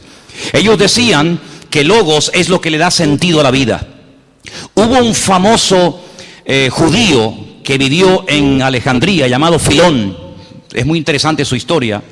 Él decía que el mundo lo creó logos. Él decía que logos es el pensamiento de Dios estampado en el universo. Él decía que logos es el timón por el cual Dios lleva al universo a buen puerto. Él decía que el intermediario, el mediador entre el creador y el hombre se llamaba logos. Ya está el problema solucionado. Cuando Juan dice, ¿cómo presento yo al Señor Jesucristo a todos los creyentes a lo largo de la historia? A los judíos que tienen esta percepción de la palabra, a los griegos que tienen este concepto diferente al de los judíos. Él utilizó una palabra que era mundialmente conocida. Y él dijo en su evangelio, en el principio era el Logos, y el Logos era con Dios, y el Logos era Dios.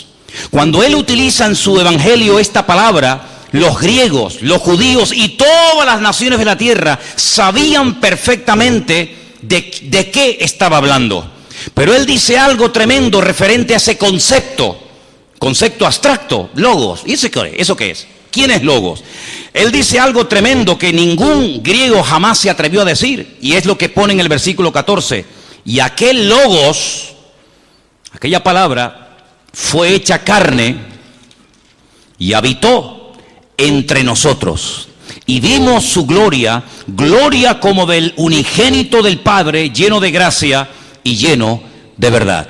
Lo que Juan va a hacer es decir, ese Logos, ese creador, ese diseñador, ese que nos da vida, ese que impide el caos, ese que impide que el mundo se autodestruya, eso que nos permite razonar, eso que nos da la vida, eso que nos da sentido, es el Señor Jesucristo, el Logos, el Verbo de Dios hecho carne. Cuando ellos oyeron eso, se quedaron sorprendidos, porque ahora por fin podía alguien en esta vida definir quién era ese Logos, ese concepto abstracto. Y Juan lo que hace es que a lo largo del Evangelio, sobre todo en el capítulo 1, él va desarrollando este concepto y aclarando que Logos no es algo etéreo, algo que no se puede ver, algo que no se puede tocar o sentir, sino que Logos es una persona, y esa persona no es nada más y nada menos que nuestro Señor Jesucristo. ¿Cuántos dicen amén?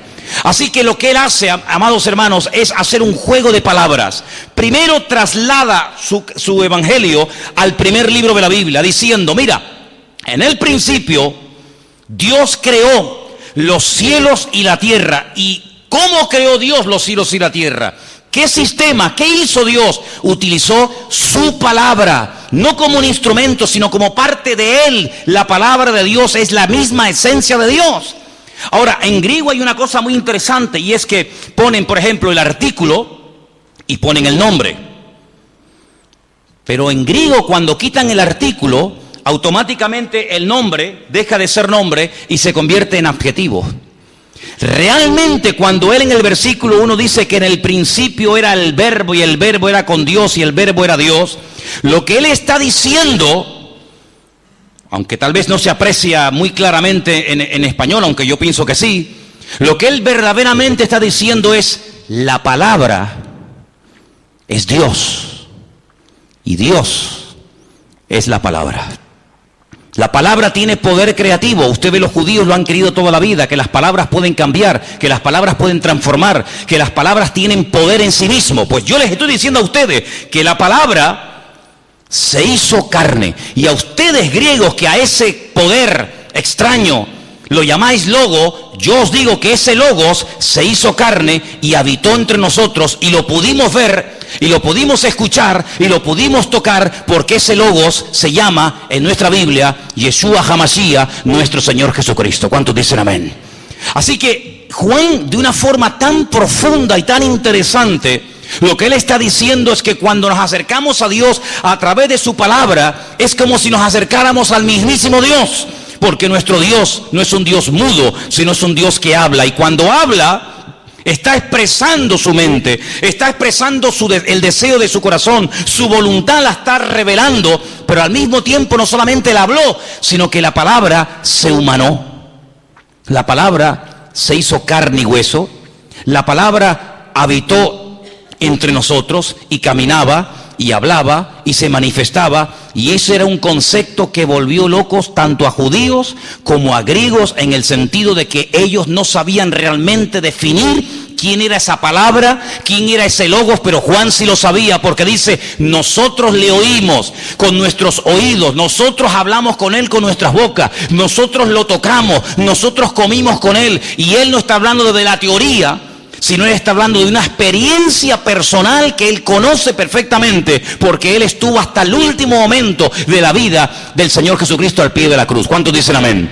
Y dice: si ustedes a ese logos, a ese concepto que no saben cómo es, pero que yo os digo quién es y a qué vino, si ustedes creen en él, si ustedes le reciben, versículo 12 dice, les dará un título, les dará el privilegio de poderse llamar hijos de Dios.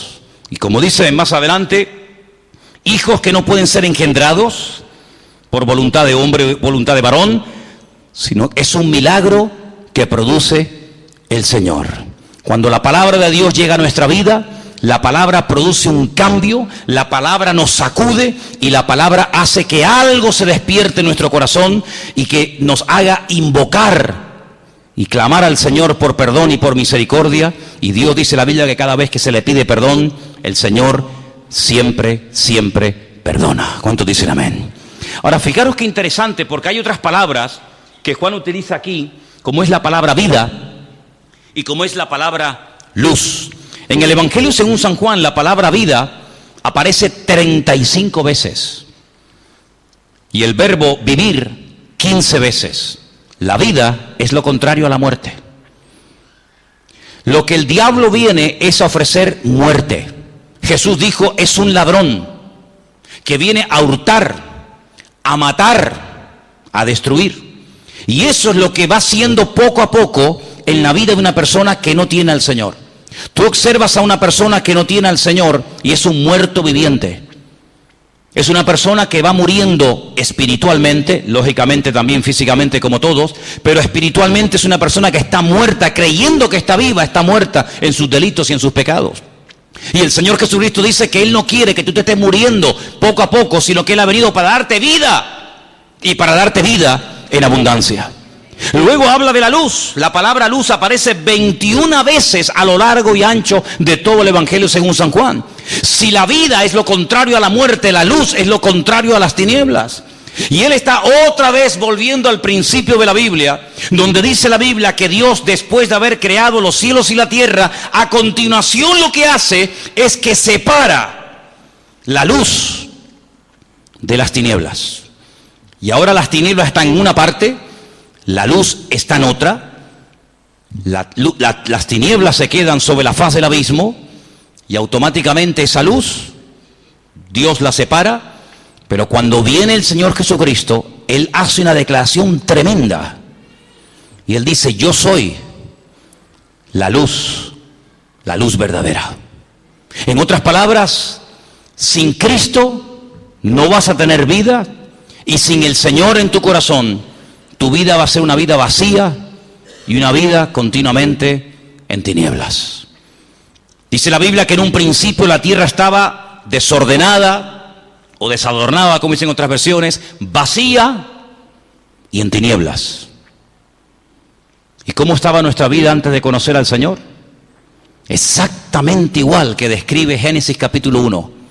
Desorden, tinieblas y vacía. Por eso Jesús dijo un día a los fariseos, ustedes que son ciegos, ¿cómo pretenden ayudar a otras personas a llevarlos por el buen camino? ¿Puede acaso un ciego guiar a otro ciego?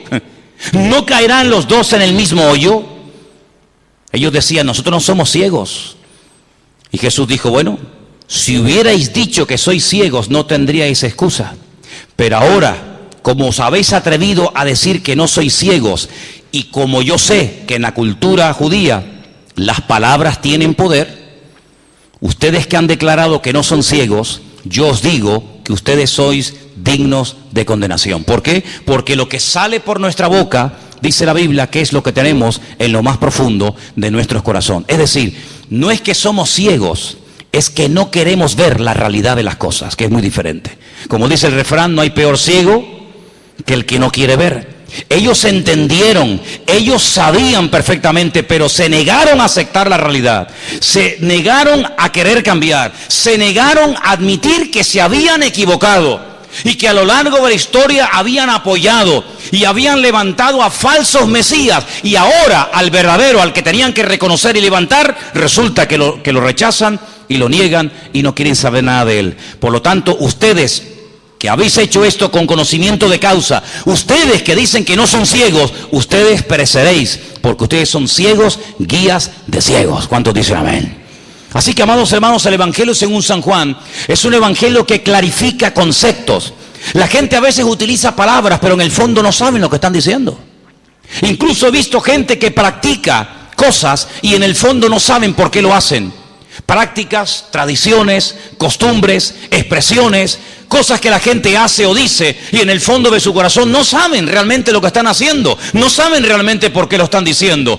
Pero una de las razones por las cuales el Señor vino a este mundo es para aclararnos, para que no estemos en tinieblas, para que no estemos en muerte, para que no estemos viviendo en ignorancia, porque el Señor no ha venido para que vivamos en ignorancia, Él ha venido para darnos vida y para darnos claridad y para abrir nuestros ojos. ¿Cuántos dicen amén? Gloria a Dios. Así que, amados hermanos, en estos versículos que les voy a leer ahora, fijaros qué interesante el poder transformador de la palabra. Salmos 33:6 dice, Por la palabra de Dios fueron hechos los cielos y todo el ejército de ellos por el aliento de su boca. ¿Quién creó? ¿Dios o la palabra?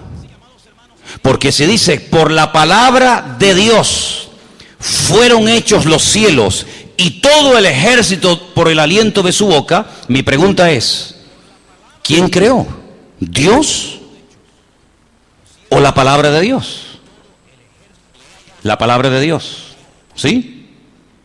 ¿Y la palabra de Dios quién es? Es Dios. ¿Luego os dais cuenta que es lo mismo? Si Dios creó los cielos y la tierra y todo el ejército de los cielos por su palabra, si Dios creó con su palabra, quiere decir que su palabra es Dios mismo. Y Juan dice, esa palabra se hizo carne y habitó entre nosotros. Y cuando esa palabra se hizo carne en forma de hombre o en forma de mujer. En forma de hombre. Y esa forma de hombre, ese ser humano, ¿tuvo nombre? Claro que sí. ¿Y cómo se llamó? El Señor Jesucristo. Luego, ¿quién fue el que creó? ¿Dios o Jesucristo? ¿No será el mismo? ¿No será el mismo? Dice el Salmo 107:20.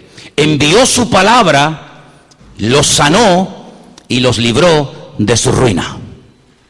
¿Saben que el Corán dice que Jesucristo es la palabra de Dios y el Espíritu de Dios? Ay, amigo.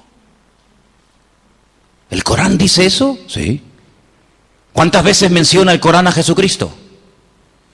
¿Alguien sabe? 25 veces. El nombre Jesús aparece en el Corán 25 veces. ¿Y el nombre Mahoma? 4. ¿Cuál es la única mujer mencionada en el Corán? María. Hay un capítulo que se llama La familia de María. La única mujer que se habla en el Corán es de María, la madre de Jesús. ¿Cuántas esposas tuvo Mahoma? La tradición dice que 24. No sabemos cómo se llamaban sus esposas. Sí sabemos cómo se llamaba el padre y la madre de Mahoma, pero no se mencionan en el Corán.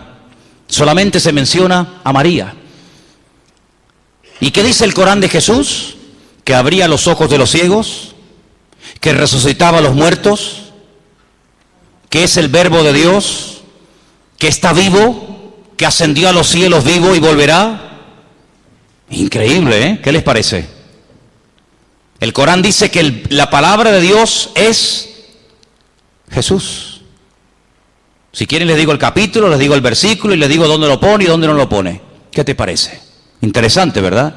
Pues la misma Biblia dice eso, que la palabra de Dios se hizo carne y habitó entre nosotros. ¿Sí? Si la palabra que Dios pronunció en Génesis capítulo 1 fue la responsable, por decirlo de alguna manera, de la creación que a continuación se pudo ver, si Dios dijo, sea la luz, y se hizo la luz.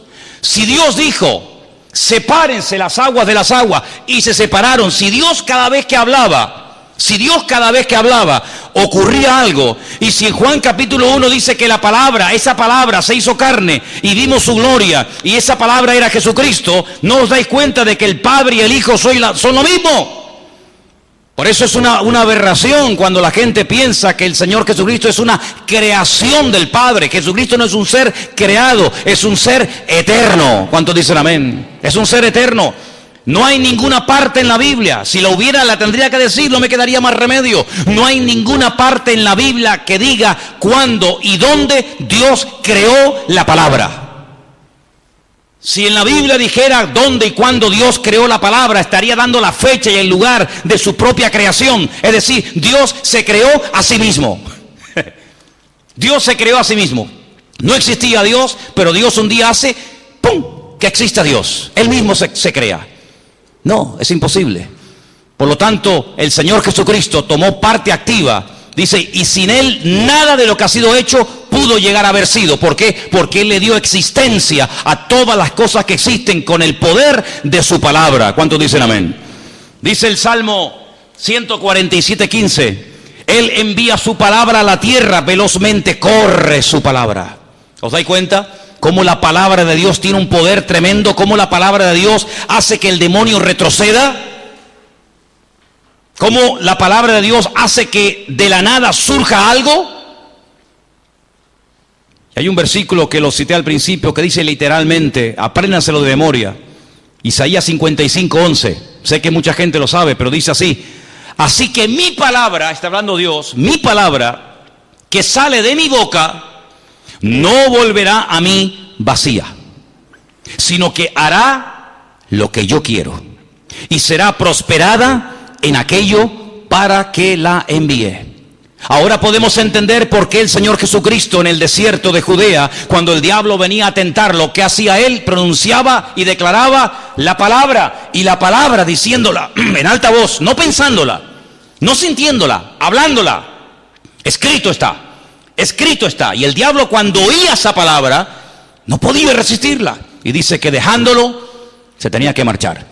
Luego, si el mismísimo Señor Jesucristo en su palabra, en Génesis 1:1, en Juan 1:1, en este versículo de Isaías 55, nos está hablando de que la palabra tiene poder creador, tiene poder curativo.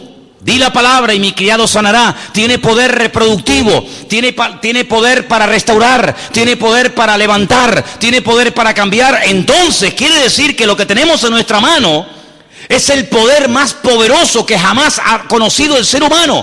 Mucho más poderoso que la bomba atómica, mucho más poderosa que la bomba de neutrones. Es la palabra de Dios la que tenemos en nuestra mano, porque la palabra de Dios es el poder más grandioso que jamás ser humano podrá tener en esta vida. ¿Cuántos dicen amén? Pero no es monopolio de él, no dice, este concepto, esta idea es correcta, mi palabra tiene poder, pero es un poder limitado. Es un poder que ustedes no pueden acceder a él. Es un poder exclusivamente mío. Ustedes hagan otra cosa. Ustedes salgan corriendo cuando venga una tentación a vuestra vida. Ustedes huyan a otro país. Ustedes metan la cabeza bajo tierra. Hagan lo que quieran, pero no tienen acceso a mi palabra. No dice eso.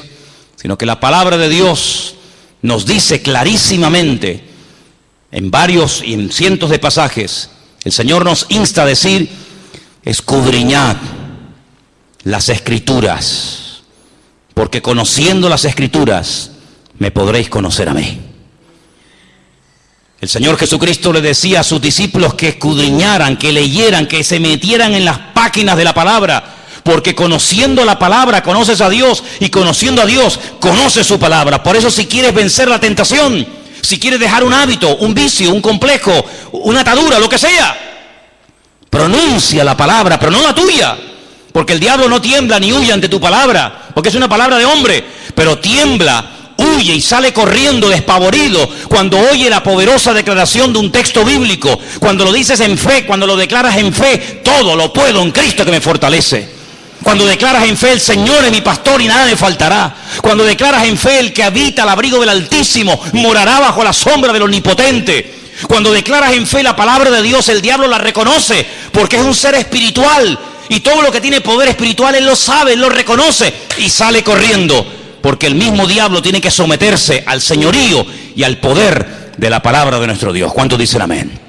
Por eso, amados hermanos, aquel centurión romano descubrió un principio alucinante: di la palabra, solamente dila. Y pone un ejemplo personal, y él dice: yo soy un hombre de autoridad. Indirectamente está diciéndole que tú también eres un hombre de autoridad, pero mi autoridad es una autoridad limitada. Yo soy un centurión romano, tengo poder sobre 100 personas. La misma palabra dice centurión, 100 personas. Yo le digo a un soldado que vaya a un recado y lo hace, o lo llamo y le digo que venga y viene. Pero yo no le puedo decir a una enfermedad que se vaya, yo no le puedo decir a un demonio que se vaya, yo no puedo cambiar una circunstancia invisible, algo abstracto. Yo no tengo autoridad en ese terreno, en esa dimensión. Yo no me puedo meter ahí. Pero tú sí. Tú eres capaz de decirle a una enfermedad que se vaya, y la enfermedad se va. Pero no ante la autoridad de un centurión romano, sino ante la autoridad de la palabra hecha carne. Y esa palabra hecha carne eres tú, Señor Jesús. Por eso, ¿cómo no se van a dejar crucificar? ¿Cómo no se van a dejar quemar? ¿Cómo no se van a dejar torturar hasta la muerte si ellos experimentaron en carne propia el poder de la palabra de Cristo morando en ellos? ¿Cómo no va a ser el Salmo 119 el más extenso? un tema monográfico. ¿A qué? A la palabra de Dios. Y dice, lámpara es a mis pies tu palabra y lumbrera mi camino. Y David dice, ¿y con qué podrá cambiar un joven? Un joven que quiere cambiar, un joven que quiere hacer las cosas bien en la vida. ¿Con qué podrá limpiar su vida, su mente, su estilo de vida? ¿Con qué? Guardando tu palabra. En otras palabras, la palabra de Dios es lo que nos puede transformar la vida. Por eso el Salmo 19, que también habla de la palabra, dice que la palabra de Dios es perfecta, completa, no le falta nada. La palabra de Dios al simple, al tonto, al que no se entera de nada, lo convierte en un sabio. Dice, hace sabio al sencillo, restaura el corazón, abre los ojos de los ciegos y transforma la vida de la persona, de tal manera que esa persona, cuando entra en contacto con la palabra de Dios, nunca jamás vuelve a ser la misma persona, porque la palabra de Dios tiene poder transformador. ¿Cuántos dicen amén? Por eso yo un consejo que les doy continuamente, y no me cansaré de repetirlo, es lean la palabra, hermanos. Lean la palabra, cada día, estúdienla, memorícenla. Mire, el jueves hicimos aquí algo extraordinario, algo muy bonito. Con el tema de la lluvia, algunos de ustedes se asustaron y no les dio miedo venir. Bueno, está bien. Hicimos aquí un círculo y cogimos el Salmo 118. Hicimos algo extraordinario. Le dije a cada persona de las que estaban aquí delante en este semicírculo que hicimos el jueves, que se aprendieran del Salmo 118 2 versículos. La primera persona, que creo que era Elizabeth, se aprendió los 2 primeros. A continuación, la otra persona, otros 2. Y el otro, otros 2. La otra, otros 2. Así hasta que llegamos a completar el Salmo 118. Les di un tiempo para que lo memorizaran y empezamos la ronda. Primero le dejábamos mirar la Biblia. A ver. Repite los versículos, el otro. Muy bien, ahora sin Biblia.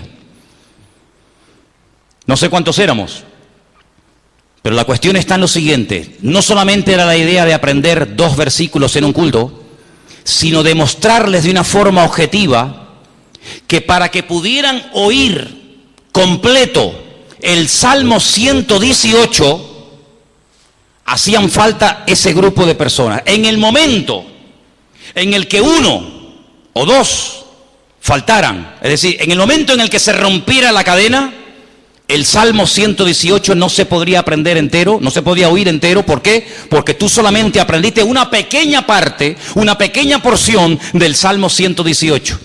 Tú dices la tuya, pero tú dependes del siguiente y él del otro, y al final, entre todos, se pudo recitar en alta voz el Salmo 118. Los que estuvieron el jueves aquí, todos los que estuvieron el jueves aquí, ¿están hoy? No sé si falta alguien de los que estuvo el jueves, pero sé que algunos de los que estuvieron el jueves... A ver, levanten la mano los que estuvieron el jueves. ¿Echáis de menos a alguien que estuvo el jueves si no lo veis hoy? Fijaros qué interesante. Yo le decía a los hermanos que la palabra de Dios tiene un poder extraordinario, pero la palabra de Dios no puede tener ningún tipo de limitaciones, porque hay gente que puede llegar a crecer desequilibradamente, desproporcionadamente, si no tiene acceso a todas las escrituras. Imagínense que fuéramos nosotros, yo sé que ustedes sois capaces de imaginaros esto. Imagínense que fuéramos la iglesia de Corinto y recibimos tal día como hoy una carta del fundador, del padre de la obra, el apóstol Pablo. Hermanos, hemos recibido una carta del pastor que inició esta obra, nos manda una carta para toda la iglesia, va a ser leída. Por favor, presten atención. Primera de Corintios, y desde el versículo 1:1 hasta el final la leemos. Al poco tiempo recibimos una segunda carta, la segunda carta del apóstol Pablo a los Corintios. Y allí en esas 2 cartas encontramos cómo solucionar los problemas que en ese momento se estaban dando en la iglesia de Corinto. Pero los hermanos de Corinto no sabían lo que Pablo les había escrito a los hermanos de Colosas, o a los hermanos de Éfeso, o a los hermanos de Roma.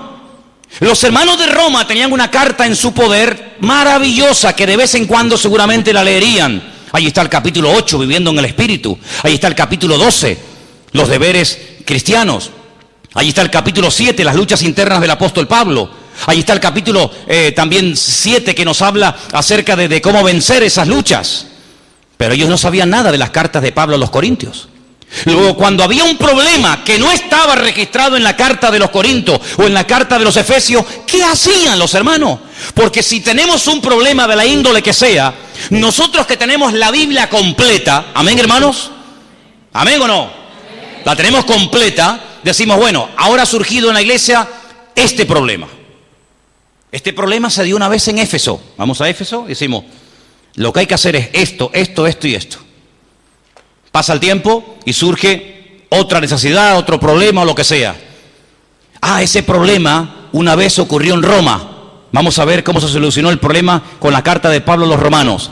Más adelante surge un problema, no sé, de la índole que sea. Y vamos a las cartas de Pablo al Timoteo. O las cartas. Es decir, tenemos toda la escritura, tenemos toda la información encima de nuestra mesa para que sepamos en todo momento cómo actuar ante un problema con el marido, un problema con la esposa, un problema con los hijos, un problema de doctrina, un problema de inmoralidad, un problema sexual, un problema económico, un problema de falta de obreros, una falta de exceso de obreros, un problema de apóstoles falsos, un problema... Y tenemos toda la información, pero ellos no. ¿Y cómo resolvían los problemas los de Corintios cuando algo ocurría que Pablo no lo había comentado en Corinto?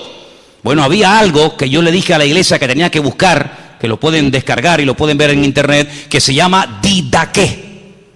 ¿Habéis oído esa palabra alguna vez? Didaqué, con K. ¿Qué era la didaqué?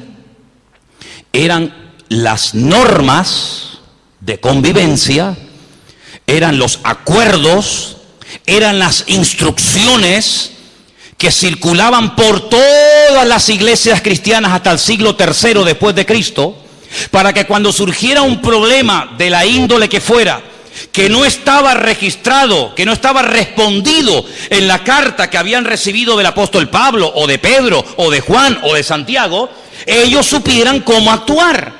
Les pongo un ejemplo de cómo esa didaqué, ese libro de instrucciones, circulaba con toda libertad en los primeros cristianos, cosa que hoy en día no hace falta. ¿Por qué? Porque ya tengo toda la Biblia completa, pero ellos no tenían toda la Biblia completa. Los corintios, repito, tenían su carta, los efesios tenían su carta, los tesalonicenses tenían la suya, pero no las tenían todas. Y entonces encontramos en el capítulo 2 del libro del Apocalipsis un mensaje que el Señor le lanza a la iglesia de Éfeso y le dice, para que os deis cuenta la importancia de la palabra, estamos hablando hoy eso, la importancia de la palabra. Dice, habéis sufrido, habéis tenido paciencia, habéis probado a los que se dicen ser apóstoles y los habéis hallado mentirosos. Ahora yo te pregunto a ti, ¿cómo se prueba un apóstol? ¿Cómo podemos saber si este hombre es un apóstol o es un farsante? Si este hombre verdaderamente es de Dios o es un impostor. En la didaqué, en ese escrito que circulaba por todas las iglesias cristianas hasta el siglo III, se decía lo que se tenía que hacer cuando venía una persona y decía a la iglesia que era un apóstol.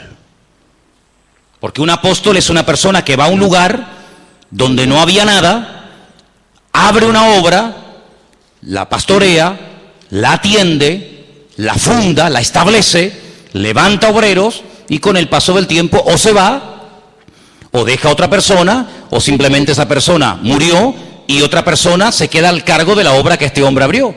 Eso era un apóstol, un pionero, una persona que abre la obra y que luego se la pasa a otra persona. Eso es un apóstol. Y entonces dice en la didaqué que cuando venía un apóstol a la iglesia, un principio era, ¿cuánto tiempo te vas a quedar entre nosotros? Porque la didaqué, las instrucciones para las iglesias primitivas eran, si alguien va a vuestra congregación haciéndose llamar apóstol y está más de 3 días en vuestra casa, es un falso apóstol. Amigo, porque si usted viene a abrir obra, pues vaya a abrir la obra, pero no se meta aquí para sacar a 4 de aquí y decir que usted es un obrero abriendo una obra. Es decir, si está más de 3 días hospedado en vuestra casa, no es un apóstol. Pero fíjate el segundo punto para probar un apóstol. Si os pide ofrendas, si os pide dinero, expulsarlo porque es un falso apóstol. Ahora podéis entender en Apocalipsis capítulo 2 cuando dice: habéis probado a los que se llaman, a los que se dicen ser apóstoles, y los habéis hallado mentirosos. ¿Os dais cuenta la importancia de tener toda la palabra de Dios en nuestra mano? Hermanos, yo creo que no somos conscientes muchas veces del privilegio de poder abrir aquí la Biblia y decir: tengo todo lo que Dios le dijo a Moisés, tengo todo lo que Dios le dijo a Samuel, tengo los 150 salmos, tengo el libro de Isaías completo, tengo el libro de Jeremías completo, tengo las profecías finales de Daniel, tengo las profecías finales de Ezequiel, tengo los evangelios, tengo el libro de los Hechos, tengo las cartas de Pablo, las de Pedro, las de Juan, las de Santiago, tengo las cartas pastorales a Timoteo, a Tito, tengo el libro del Apocalipsis, lo tengo todo. Y por eso, amados hermanos, hoy en día no hay excusa para no poder vivir en victoria, porque tenemos todo el consejo de Dios así, puesto en bandeja, y ya no hay excusa para decir: yo no lo sabía, sino que el que dice yo no lo sabía es porque no ha indagado y no ha profundizado y no ha escudriñado las Escrituras, porque la palabra de Dios nos habla del amor que tenemos por Dios. A mí me llama mucho la atención cuando hay gente que me dice: yo oro, pero apenas leo la Biblia. Hay otros que me dicen: yo leo mucho la Biblia, pero no oro nada. Otros me dicen: yo amo mucho al Señor, pero apenas leo la Biblia. Es algo extraño, ¿sabes? Es algo extraño. Esa persona, hay algo en su vida que no ha terminado de entender, porque la palabra es Dios, y Dios es la palabra.